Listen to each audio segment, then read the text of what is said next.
Hello, people of the internet. My name is Aiden and welcome back to Kerbal Space Program. Last time we finally managed to orbit the planet Kerbal and it was amazing, and I may have taken the idea of celebrating a little bit too seriously and got quite drunk. It wasn't evident in the video, but I can assure you I was feeling the effects of alcoholism, shall we say. You may recall that a little while ago I tried to build a replica of the Soyuz, or as close as you can get, in stock KSP, known as the Kalishnikov, as you are seeing right here. And you may also recall that it failed spectacularly because of my failure to understand how fuel flow works and the different efficiencies of all these different engines. Anyway, I'm a little bit obsessive. So, despite last time it being totally crippling to our economy, we are in fact going to try again. Now, first things first, the Soyuz has that rather iconic capsule design, doesn't it? Where it is like a big thing up here and then a big thing down here, and it separates in the middle and re-enters in a bloody ballistic arc, generating 15 Gs potentially. So the first thing we really want to build is that. Now, I've done a little bit of research into the Soyuz, and it turns out that the bit at the top, actually no, the bit at the bottom is a instruments compartment, and the top bit is like life support and stuff. Now, we can't do that. I don't have TAC life support installed, because bugger off, basically. So what we're going to do instead is we're going to put on the top this guy, the Science Junior, the SC901 Science Junior. Right, and that fits on there, and that's materials bay, basically, is what it's actually called. There we go, two of those like that. That'll work quite well. Now, we're already up to $3,000. I'm looking down at the bottom corner there, where it's telling us our price. But yes, I quite like that for the science module that goes on top of the Soyuz. And then they have a fuel tank. The actual Soyuz has a very small amount of fuel, really, and a very weak engine, but we only have, the smallest engine we have is the LV909, which is perhaps a bit too powerful, but this is only the first, the first iteration of the design, so we can come back to it in future, of course we can. Okay, so it appears we can't yet unlock the stack separator, and we haven't already unlocked it. So what we're going to do instead, as a bit of a, compromise, shall we say, is we'll do this old trick. It's not really ideal because we do have to have that like that, and that doesn't really attach up there, but yeah, that doesn't actually seem to be attaching at all, does it? Will that separate? Will that actually separate properly? Right, now, yes, we do have a radial parachute. That is good. If we didn't have a radial parachute, we would most definitely be in trouble. Yeah, there we go. So yeah, basically that's going to be Mark 1 of the Kalishnikov spacecraft, really. So we'll have both of these parts separate at the same time. This engine ignite before that, and the parachute fire last. That is the Kalishnikov spacecraft Mark 1. Now, this was the old model of the Kalishnikov, and I think we're going to keep it more or less the same. Actually, we'll get rid of this bit because that's, extraneous, isn't it, really? Although the Soyuz does have an intermediary stage, so maybe that would be a good idea. So, of course, the actual Soyuz in real life has a much weaker engine up here, a far more weaker and far more efficient engine.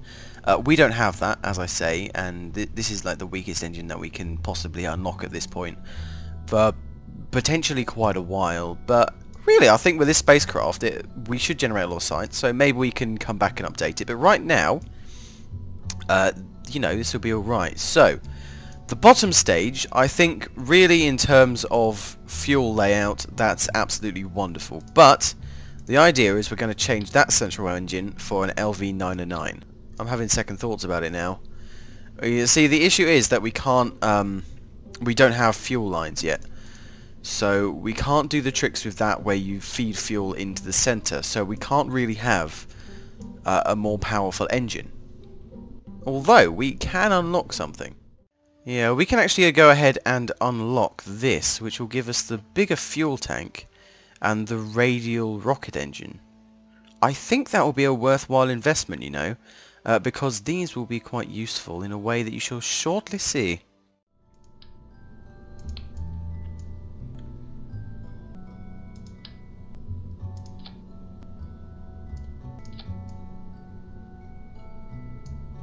So, you see, what we've got here is we've actually got a decoupler.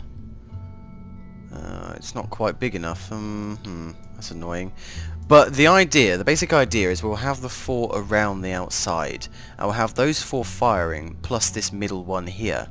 And then when they detach, these ones will light up, and that will hopefully give us the thrust-to-weight ratio we need to keep going up with this, you know, much bigger spacecraft and much weaker engine. Yeah, I mean, the max thrust of even this engine, this gimbling engine, is 4 times as much as the LV-909. That, what I have right now, is almost perfect to the design of a Soyuz, but I am concerned about its ability to actually lift off the ground. What we can do is we can go and test it, of course. What I'm going to do is I'm going to put the sort of struts that we used last time to keep it on the ground just in the middle, to make sure that it can stand up, and that way we can test the thrust-to-weight ratio of the central one just by itself, see if it will lift it off, and I strongly doubt that it will. You know, it's always worth a try, right? Here we go, a quick test firing.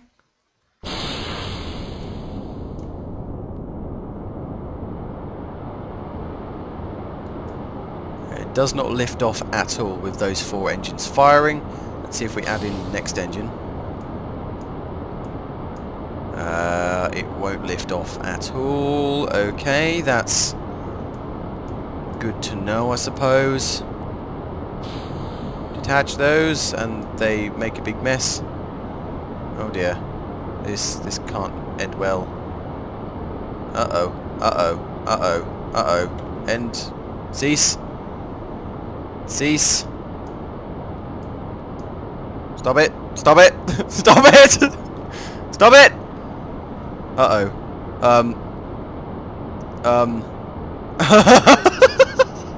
What are you doing to me? Get off! Get off! Oh no! Oh no! Oh goodness. I just detached that. Oh dear. Woo! Okay, that wasn't good. Oh dear. Right, we're going to put that off as a simulation. I mean, yeah, look how low frame rate it is. It could have only been a simulation, surely. Yeah, it was just a simulation. It was just a simulation.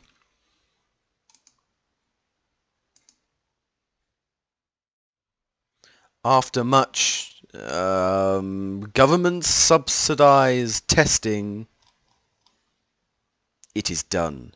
The Kalishnikov, or Soyuz replica, stock replica, is finally finished. We have been graced with the presence of the great Johnsky Kerman. You all remember Johnsky Kerman? He was hotboxing at high altitude, if you remember.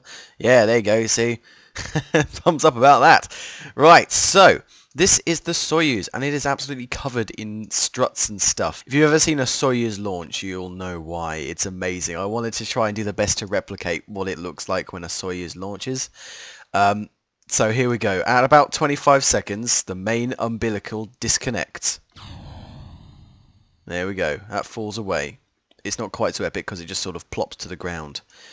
And then at about 15 seconds, I think they're fueling towers or something. They disconnect, leaving the spacecraft pretty much free floating off the ground. And then at, I believe at 5 seconds, the engines ignite, but we can't do that because we don't have fuel ducts and it would be wasting fuel. So in 3, 2, 1, liftoff. We have liftoff. Here we go. The Kalishnikov 1 is on its way to orbit. It's doing quite well already, as we can see. I'm going to throttle down quite a lot here because we're actually going a bit too fast straight off the bat.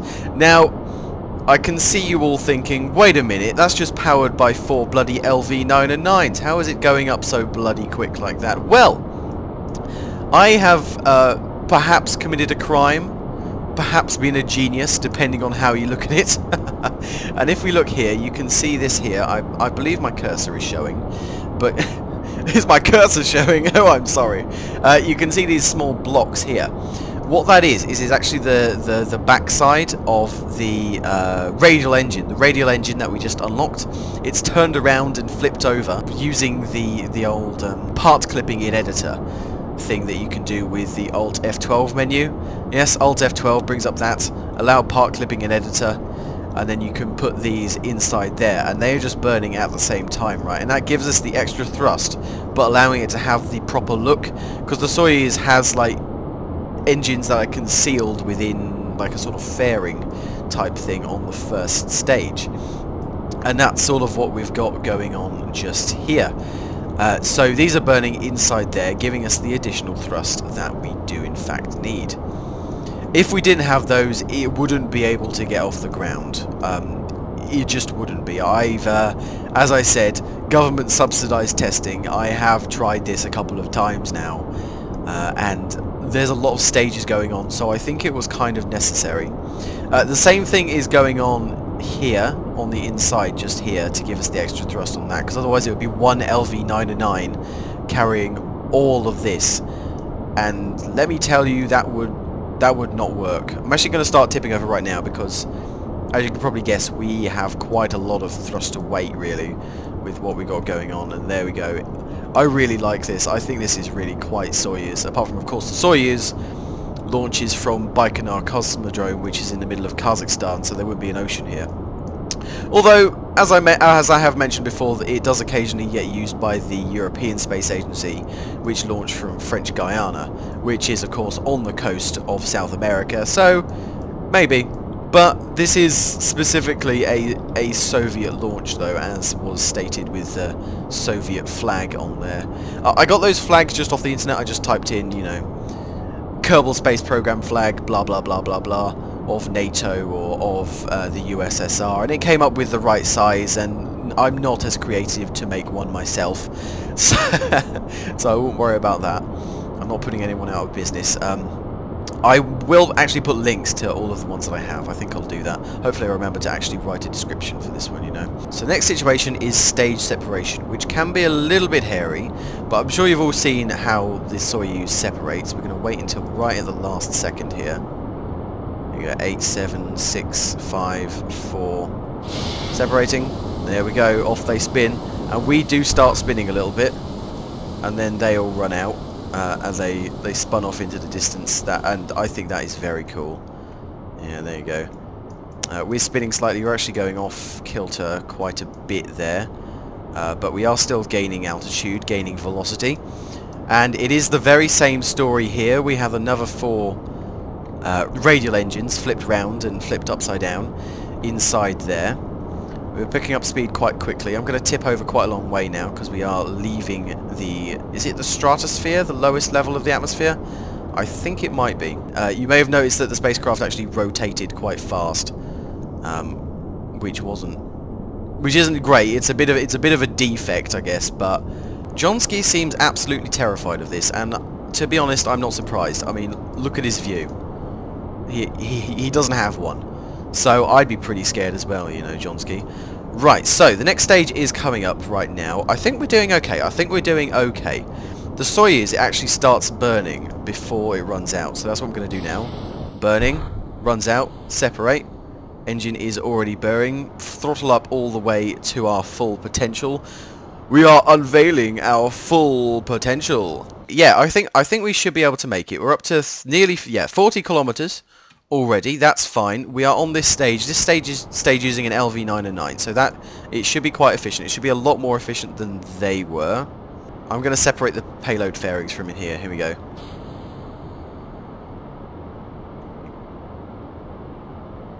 Ah, okay. I'll tell you what happened there.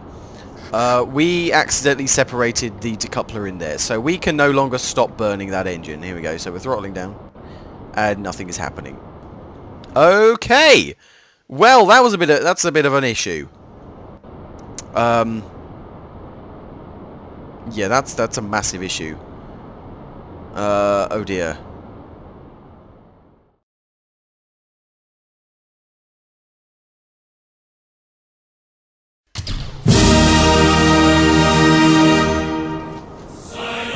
Despite the monumental technical challenges, our brave Kerbal was able to succeed, thanks to the ingenious leadership of the Communist Party and the determination of the people of the USSR. The broken fairings were torn asunder by the very might of Stalin himself. Nowhere on Kerbin shall you find people so united and so devoted to the cause of communism and socialism. Our fathers and grandfathers gave us this revolution in the name of Marx, Lenin and Stalin. We shall spread this revolution around the world and to the stars. Slava Sovietsko Soyuzem.